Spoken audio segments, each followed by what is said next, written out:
कुछ आदमी कहते हैं नबी के नाम पर जान दे देंगे। जो हजरात नबी के नाम पर जान देने वाले हैं, एक मर्तबा अपना हाथ को फिजा में लहराए और लहरा करके बोले सुभान अल्लाह। ये लोग जान देने वाले नहीं हैं। अरे जान नहीं देंगे, कम से कम हाथ तो दे दीजिए मेरे दोस्त। अगर हाथ नहीं देंगे, कम से कम जमीन पर आके बैठ जाइए। देखिए, जमीन पर बैठने से आदमी की हैसियत कम नहीं होती है, उसका मर्तबा घटता नहीं है, अल्लाह के नजदीक उसका मर्तबा बढ़ जाया करता है।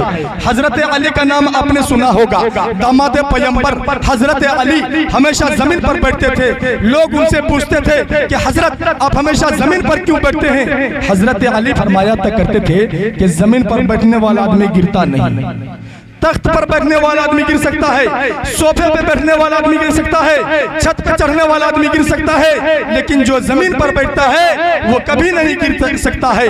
खाकसारी की चमक से कहकशा हो जाओगे, खुद को तुम लोग रखो जमीन पर, आसमां हो जाओगे। मेरे दोस्तों, मैं देखा हूं कि लोग कोशिश करके चांद पर भी पहुंचे कि नहीं चाचा?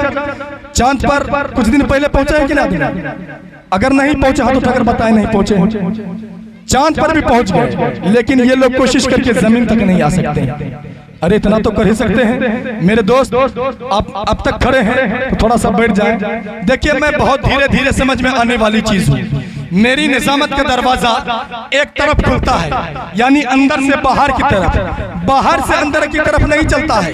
मैं शेर सुनाता हूँ, मैं दूसरों की तरह शेर दिखाता नहीं हूँ। इसलिए जो शेर सुनने वाले हजरत हैं, एक मर्तबा अपना हाथ उठाकर बोले सुभान अल्लाह। खुला मैदान हो तो हर कोई सकते में रहता है, सब उसको छेड़ते हैं, शेर जब पिंजरे में रहता है। आप लोग पूरी तवज्जो के साथ रहिएगा, मेरा कोई भरोसा नहीं है कि कब हम बहुत अच्छा शेर सुना दें। इसलिए कि मुर्गी को जबरदस्ती दरमे में बंद करके अंडा देने पर मजबूर नहीं किया जा सकता है। दूध के डब्बों से लोरियां नहीं निकल सकती हैं। बादशाहों के महल में गुर्बत का एहसास नहीं होता है। रेगिस्तान में चलने वाले मुसाफिरों से कुएं का पता पूछकर शर्मिंदा नहीं किया जा सकता है। हम तो पूरी तवज्जो के साथ उसी वक्त सुना पाएंगे जब आप पूरी तवज्जो के साथ सुनने के लिए तैयार होंगे। वरना चाहते हैं कि दुनिया बड़ी है, बैठ जाएंगे कहीं, या जहां में आप ही का साया दीवार है। मेरे दोस्तों, जब आप लोग मेरी शायरी पर दाद देते हैं तो मुझे ऐसे खुशी होता है जैसे रमजान के महीने में इफ्तार का वक्त का इंतजार करता हुआ बच्चा मस्जिद के माइक की सुरखुराहट पर खुश होता है। वरना मुझे अच्छी तरह से मालूम है कि बुलंदी से गीत दाना देखता है, वकाब निशाना देखता है, इंसान घराना देखता है, कबूतर ठिकाना देखता है, और नाज़िम जलसा गांधी जी का आना जाना देखता है। देखिए ये लोग कैसे कर रहे हैं, देखिए इनको थोड़ा समझाएं। देखिए ये अदब की महफिल में ये अदब से इनको बैठना चाहिए।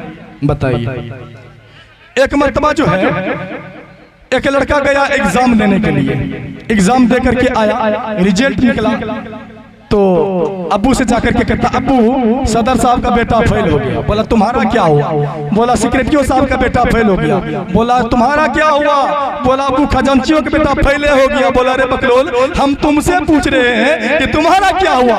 बोला ओ आप कौन, हमारे प्रधानमंत्री हैं, आपका बेटा पास हो जाएगा। जैसे सब फेल वैसे हम भी फेल। इसलिए मैं एक शेर कहा करता हूँ कि अपनी फितरत से यारो बड़ाई कैसी, एक कतरे को समंदर से लड़ाई कैसी, अपनी बिगड़ी हुई औलाद पे रोने वालों पहले ये सोच कि खिलाई थी कमाई कैसी। अब मैं बिला किसी ताखिर तमीद के मुकर्रर जीशान जी सलाहियत फाजिल नौजवान जनाब हजरत मौलाना शमशीर साहब मिफ्ताह में गुजारिश करता हूँ कि वो तशरीफ लाएं और अपने खिताब नायाब से हम सामईन को मुश्किबार करें। इस शेर के साथ उनका इस्तकबाल है कि आंसू तेरे निकले तो आंखें मेरी हो, बोल दीजिए लहके सुभान अल्लाह। के आंसू तेरे निकले तो आंखें मेरी हो, दिल तेरे धड़के तो धड़कन मेरी हो, खुदा करे कि मेरी और